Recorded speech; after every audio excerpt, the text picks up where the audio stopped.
میری بیوی میرے ساتھ کبھی ایسا نہیں کر سکتی، اس لیے میری بیوی کا نام مت لو۔ وہ مر سکتی ہے مگر اپنی سوچوں میں بھی مجھ سے دغا نہیں کر سکتی۔ چبا چبا کر کہتے درخزی خانزادہ کے لہجے میں تپش تھی۔ سامنے بیٹھے مرد کے لبوں سے یہ سوال اسے بھڑکا چکا تھا۔ وہ اس کی بیوی کا نام بھی کیوں لے رہا تھا؟ غیرت کے نام پر رگوں میں دوڑتا خون کھول اٹھا۔ اتنا اعتبار ہے اس پر؟ کامل جہانگیر نے مٹھیاں تبوچ لیں، آنکھوں میں سرخ ڈورے تیرنے لگے۔ اپنی بیوی کی بات کرو، میری بیوی کے بارے میں اب کچھ مت پوچھنا۔ میں بختون مرد ہوں، ہمارے ہاں بیویوں کو اس طرح غیر مردوں سے ڈسکس نہیں کیا جاتا۔ وہ انگلی اٹھائے تنبیہ کرتے بولا تھا۔ کامل جہانگیر کے لبوں پر اس نے طنزیہ مسکراہٹ ابھرتی دیکھی جو درخزی خانزادہ کو تیش دلا چکی تھی۔ درخزی کرسی گھسیٹ کر کھڑا ہوا۔ بیٹھو دوست، مجھے سمجھنے کی کوشش کرو۔ مجھ جیسا مرد تلخ نہیں ہوگا کیا؟ میری دنیا میری آنکھوں کے سامنے راکھ ہو گئی۔ میں نے اپنے بستر میں دوسرے مرد کو دیکھا تھا۔ کہاں سننا، معاف کرنا۔ کامل جہانگیر درخزی کی کلائی تھام چکا تھا۔ درخزی خانزادہ نے لب کھینچتے اس کا ہاتھ اپنی کلائی سے ہٹا دیا۔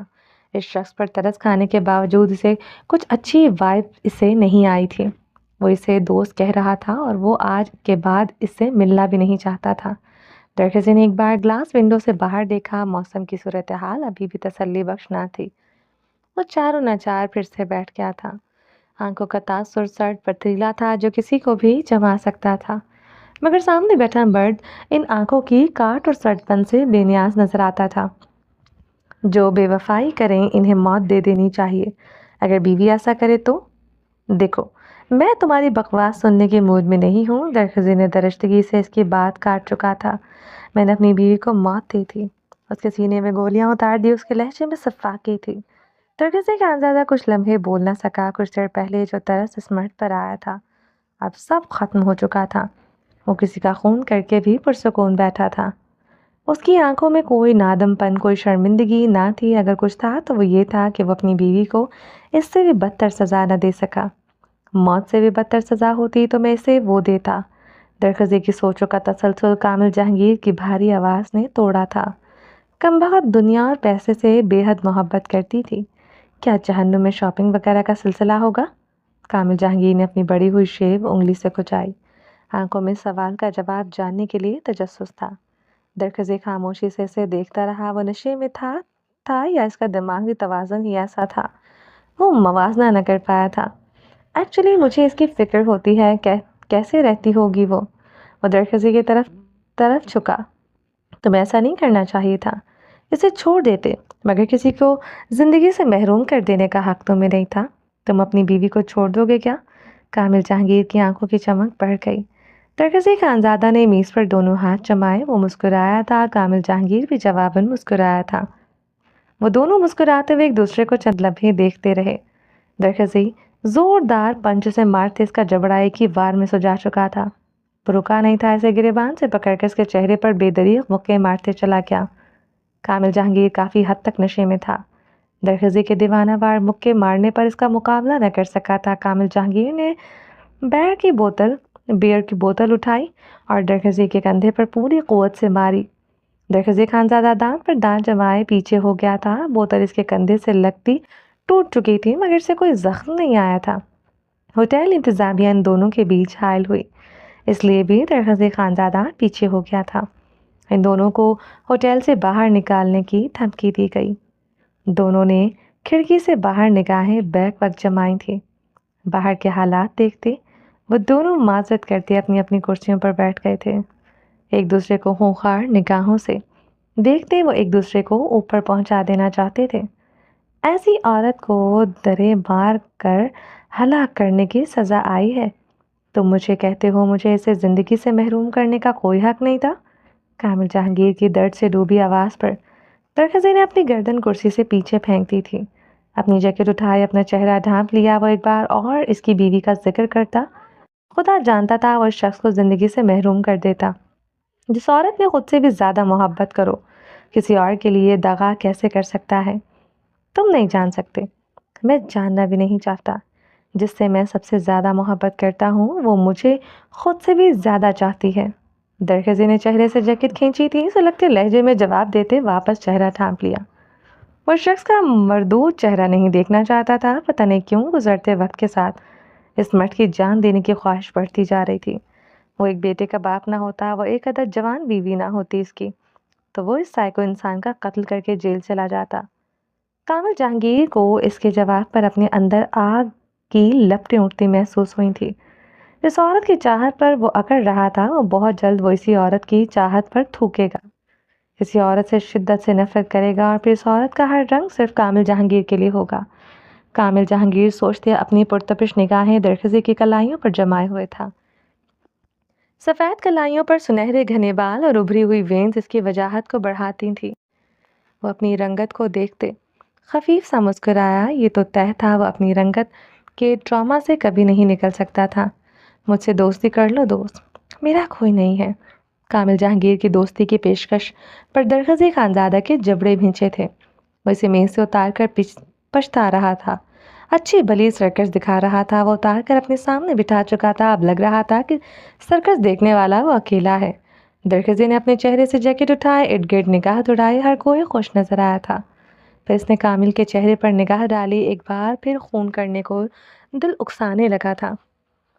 وہ بمشکل خود پر قابو پانے لگا، چہرے پر پھر سے جیکٹ اوڑھ لی تھی۔ باخدا اسے کبھی کسی چہرے سے اتنی بیزاری اور نفرت نہیں ہوئی تھی جتنی اس چہرے سے ہو رہی تھی۔ اسے اتنے منحوس تو کبھی زاران اور اسفند نہیں لگے تھے جتنا یہ لگ رہا تھا۔ یہ لو انویٹیشن کارڈ۔ کامل جہانگیر نے اپنی کوٹ کی اندرونی جیب سے ایک چھوٹا سا کارڈ نکال کر اس کی طرف بڑھایا تھا۔ درخزی نے اپنی گردن مزید پیچھے گرائی۔ اسے کون سا انویٹیشن کارڈ آخر دے رہا تھا؟ وہ اس کا چاچا لگتا تھا یا بہنوئی جو اسے انوائٹ کر رہا تھا؟ اپنی بیوی کی ڈیتھ سیلیبریٹ کر رہا ہوں۔ کامل کی بات پر درخزی نے جیکٹ چہرے سے کھینچ کر اتار دی۔ سیدھے ہوتے خونخوار نگاہ اس پر ڈالی، وہ کسی پاگل خانے سے بھاگا ہوا لگتا تھا۔ درخزی نے اس کے بدن پر چڑھے پینٹ کوٹ اور اس کی کلائی میں پہنی گھڑی کو بغور دیکھتا۔ وہ ایک مہنگے برانڈ کا سوٹ پہنے ہوئے تھا۔ گھڑی بھی ایک مخصوص برانڈ کی تھی جس کی قیمت اچھی خاصی بھاری تھی۔ دماغی طور پر پاگل تھا، ابھی کپڑے پھاڑنے کی نوبت نہیں آئی تھی۔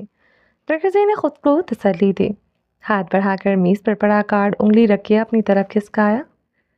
Death anniversary of my unfaithful wife. Some ending deserve to be remembered.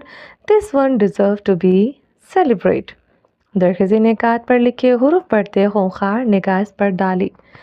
تم نہیں سمجھ سکتے، جب کوئی بے وفائی کرتا ہے تو سینے کی چمڑی کے نیچے چھپے دل میں کیسے طوفان اٹھتے ہیں۔ قتل تو بے وفا کرتے ہیں، وفاداروں کا۔ کامل جہانگیر نے مسکراتے ہوئے کہا تھا۔ درخزی وہ کارڈ کے ٹکڑے ٹکڑے کرتے ہوا میں اچھال چکا تھا۔ بے وفا تو صرف بے وفائی کا اجر پاتے ہیں۔ اگر میں ماہم کو نہ مارتا تو کل اس کے ساتھ بھی وہی کچھ ہوتا جو میرے ساتھ ہوا۔ میں نے اسے تکلیف سے بچایا، پتا ہے میں نے اسے کہاں دفنایا ہے؟ درخزی خانزادہ اسے سڑسڑ نگاہوں سے گھورتا رہا۔ اسے اس کی بیوی کی قبر کے بارے میں جان کر کیا کرنا تھا؟ تم جیسے نفسیاتی مرد نے اسے اپنے قریب ہی کہیں دفنایا ہوگا، یقیناً اپنے گھر کے لان یا پھر کمرے میں۔ درخزی کے جواب پر کامل جہانگیر کا بلند و بانگ قہقہ بے ساختہ تھا۔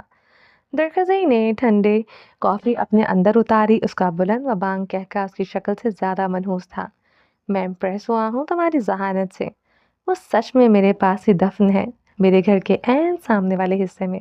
پچھلے 5 سالوں سے میں نے روز اس کے قبر پر تازہ پھول سجائے ہیں، ایک دن ناغہ نہیں کیا، مگر اب ایسا نہیں کر سکتا۔ اس کی آواز میں درد اتر آیا تھا۔ کیوں؟ درخزی نے مجبوراً پوچھا تھا۔ واقعی میں اس پاگل خطبی کی ایسی کیا مجبوری تھی جو وہ اب ایسا نہیں کر سکتا تھا؟ اب کوئی اور عورت میری زندگی میں آ چکی ہے، اس کی قبر پر پھول ڈالوں گا تو یہ بھی بے وفائی ہوگی۔ میں اب اس عورت سے بے حد محبت کرتا ہوں، اپنی جان سے بھی زیادہ۔ وہ میری آتی جاتی سانسوں کی ضمانت ہے۔ وہ دل پر ہاتھ رکھے کہہ رہا تھا۔ درخزی خانزادہ سے سپاٹ نظروں سے دیکھتے کرسی کھینچ کر کھڑا ہوا، اور اس کے ساتھ مزید رہتا تو وہ اسے اپنے حواس کھو دیتا۔ یہ لو میرا کارڈ ضرور آنا۔ وہ اپنا بزنس کارڈ درخزی کی طرف بڑھائے سے پتہ بتا رہا تھا جہاں ایونٹ آرگنائز کیا گیا تھا۔ درخزی نے کارڈ کی طرف ایک نگاہ دوڑائی، کمپنی کے نام پر نظر پڑتے وہ چونک گیا۔ ہاتھ میں بڑھا کر وہ کارڈ اس سے لے لیا گیا تھا۔ وہ کمپنی کا نام دیکھ کر شاکڈ ہو گیا تھا۔ کچھ لمحے کچھ بول ہی نہ سکا۔ اسی کمپنی میں نایا جاب کرتی تھی۔ اس سائیکو انسان نایا کا باس تھا؟ اسے نایا پر حیرت ہوئی، اس نے ایسے باس کو کیسے جھیلا ہوگا؟ تم آؤ گے نا؟ کامل جہانگیر بغور درخزی کے ایکسپریشن دیکھتے پوچھ رہا تھا۔ میرا تمہارا اب دوبارہ سامنا نہ ہی بہتر ہے، ورنہ تمہاری زندگی کا خاتمہ میرے ہاتھوں سے ہی ہوگا۔ درخزے بھڑکتے ہوئے اپنا کوٹ سختی سے پکڑے ہوئے ہوٹل سے باہر نکل آیا تھا۔ موسم کی شدت پہلے سے زیادہ بڑھ گئی تھی، مگر اس سائیکو انسان کے ساتھ بیٹھنے سے اچھا تھا وہ اپنی موت کے ساتھ کھیل لے۔ موجودہ دن سٹنگ ایریا کے صوفے پر بیٹھے اس کے تاثرات سخت اور پتریلے تھے۔ خوبرو ساحرانہ نقوش میں اضطراب کھلا تھا، مٹھیاں بھینچے وہ اپنے اندر اٹھتی کھولن پر قابو پائے ہوئے تھا۔ وقت کے ساتھ اس کی نشیلی آنکھوں کا انعکاس غیظ و غضب میں بدل رہا تھا۔ وہ صوفے کی سطح پر سر ٹکائے اپنے بالوں میں انگلیاں پھنسا گیا تھا۔ بڑھتی سرخی نشیلی آنکھوں کو خمار سطح دکھاتی تھی۔ وہ اپنے نچلے لب میں بے دردی سے دانت پہ بس کر گیا تھا، شہد رنگ آنکھوں کی بیگانگی یاد کرتے۔ وہ اذیت کی انتہا پر تھا، سینے کی سلگن بڑھتی جا رہی تھی۔ وہ اس قدر تیار ہو کر ایک پارٹی میں گئی ہے، یہ وہ حقیقت تھی جو اس کا اضطراب بڑھاتی جا رہی تھی۔ سینے میں جلتے لاوا روشن تھے، اس پر دوسرے مردوں کی نگاہ ہوگی، وہ اس کی خوبصورتی دوسرے مردوں کی آنکھوں کو ٹھنڈا کرے گی۔ وہ جتنا سوچ رہا تھا اتنا چل رہا تھا۔ درخزی نے میز سے انویٹیشن کارڈ اٹھایا، وہ عجیب نگاہوں سے اس کارڈ کو دیکھ رہا تھا۔ کامل جہانگیر کچھ مہینے پہلے اسے اس ایونٹ کے لیے انوائٹ کر رہا تھا، جہاں اس کی بیوی اتنی تیار ہو کر گئی تھی۔ میز پر پڑا اس کا فون بجنے لگا، نمبر اس کے لیے انجان تھا۔ درخزی نے کال ریسیو کرتے فون کان سے لگایا۔ ہیلو کی بھاری آواز پر وہ سیدھا ہوا۔ نہ وہ چہرے بھولتا نہ آواز، یہ ایک آواز کامل جہانگیر کی تھی، وہ پہچان چکا تھا۔ اس نے اسے فون کیوں کیا؟ اس کے پاس اس کا نمبر کیسے آیا؟ وہ الجھن زدہ سا۔ تم انوائٹ کیا تھا، تم آئی نہیں دوست۔ کامل کی بات پر وہ سرد تاثرات کے ساتھ بیٹھا رہا۔ کچھ ماہ پہلے کی ملاقات اتنی خوشگوار ہرگز نہ تھی۔ وہ اسے دوست کہتا۔ وہ اس دن اس کا جبڑا سجا کر اس کی دوستی کی پیشکش رد کرایا تھا۔ یہ نفسیاتی سائیکو مرد آخر اس سے کیا چاہتا تھا؟ وہ تذب بذب سا فون کان سے لگائے ہوئے تھا۔ میں آ رہا ہوں دوست، تم فکر نہ کرو، میں پہنچتا ہوں تمہارے پاس، پھر مل کر تمہاری بیوی کا مرن دن سیلیبریٹ کریں گے۔ درخزے نے کہتے فون بند کر دیا۔ ایسے تو اس پارٹی میں جانا ہی تھا، اس کی بیوی اس پر بجلیاں گرا کر اس پارٹی میں تھی، اسے واپس بھی تو لے کر آنا تھا۔ اسے انویٹیشن نہ بھی ملتا وہ پھر بھی جاتا، اب تو جانا لازم و ملزم ہو گیا تھا، اسے بطور خاص انوائٹ کیا گیا تھا، آخر وہ ایک دوست کا انویٹیشن کیسے رد کر سکتا تھا؟ وہ کھڑا ہوا تھا، لیونگ ایریا میں لگے کداور آئینے میں خود کو دیکھا۔ بلو جینز پر وہ سیاہ رنگ کی ڈریس شرٹ پہنے ہوئے تھا، صوفے سے لیدر جیکٹ اٹھائے پہن لی، بالوں کو انگلیوں سے سنوارتے وہ اپارٹمنٹ سے نکل آیا تھا۔ یہ پارٹی کنٹری اسٹیٹ پر منعقد کی گئی تھی۔ کامل جہانگیر نے شہر سے تھوڑے دور ایک لگژری مینشن بک کروایا تھا، لان کا حصہ فلی ہیٹڈ تھا۔ موسم خوشگوار، سردی بہت زیادہ نہیں تھی مگر ٹھنڈی ہوائیں چل رہی تھیں، جس کی وجہ سے موسم سرد لگتا تھا۔ پارٹی میں اور بھی بہت سے لوگ مدعو تھے۔ اس وقت کم و بیش سارے مہمان آ گئے تھے۔ لان کے بیچوں بیچ 150 پاؤنڈ کا 8 لیٹر والا کیک رکھا گیا تھا۔ یہ اس مرد کی شان شوکت کو نمایاں کرتا تھا۔ وہ سیاہ ڈنر سوٹ پہنے ہوئے تھا، جس کے کسرتی بدن پر بہت جچ رہا تھا۔ ویسٹ کوٹ کے اوپر پہنے کوٹ کی جیب میں سرخی گلاب اٹکائے ہوئے تھا۔ اسے اسی ساڑی میں آتے دیکھ کر کامل جہانگیر کے چہرے پر دبا دبا سا جوش امڈ آیا تھا۔ وہ یہ سیاہ ساڑی پہن کر آج جہنم میں اترنے والی تھی، کیا اس عورت کو معلوم نہ تھا؟ وہ پینٹ کی جیبوں میں ہاتھ ڈالتے مسکرایا۔ عنایا کی گلابی نگاہیں سامنے کی طرف اٹھی تھیں، گلابی نگاہیں سیاہ سرخ آنکھوں سے ٹکرا گئی تھیں۔ عنایا کی چلتی نگاہوں کی حدت شدت اختیار کر گئی تھی، مٹھیاں شدت سے بھنج گئی تھی۔ سفید رنگ پہننے والا مرد آج سیاہ رنگ پہنے ہوئے تھا، کیوں پہنے ہوئے تھا وہ اچھی طرح سمجھتی تھی۔ عنایا نے اپنی فر والی شال سے اپنا جسم اچھی طرح ڈھانپ لیا۔ اس مرد کی پرتپش نگاہیں اس کے لیے آگ تھیں، اپنا آپ جہنم میں جلتا محسوس ہوا۔ وہ اس کی طرف بڑھ نہ سکی تھی، کامل جہانگیر سے کئی قدم کے فاصلے پر وہ ٹھہر گئی تھی۔ وہ اسے رکتا دیکھ کر غیظ و غضب کا شکار ہو رہا تھا، لمحوں میں اس نے وہ یہ فاصلہ پاٹ لیا۔ وہ عنایا کے بالکل پاس اس مرد کے سامنے 2 قدم کی دوری پر کھڑا تھا، اسے یہ دوری بھی چبھتی تھی۔ وہ اس لڑکی اور اپنے درمیان ہر فاصلہ ختم کرنے کا تمنائی تھا، وہ اسے چھونا چاہتا تھا، اپنے سینے سے لگانا چاہتا تھا۔ یہ حق اس کے پاس ہونا چاہیے تھا۔ وہ اسے گہری نگاہوں سے دیکھ رہا تھا۔ مت دیکھو مجھے ایسے، خدا کے لیے مت دیکھو، تمہاری نظریں مجھے خود سے نگاہ نہیں ملانے دے رہی، میں اندر سے کٹ رہی ہوں۔ وہ دبے دبے لہجے میں غرائی۔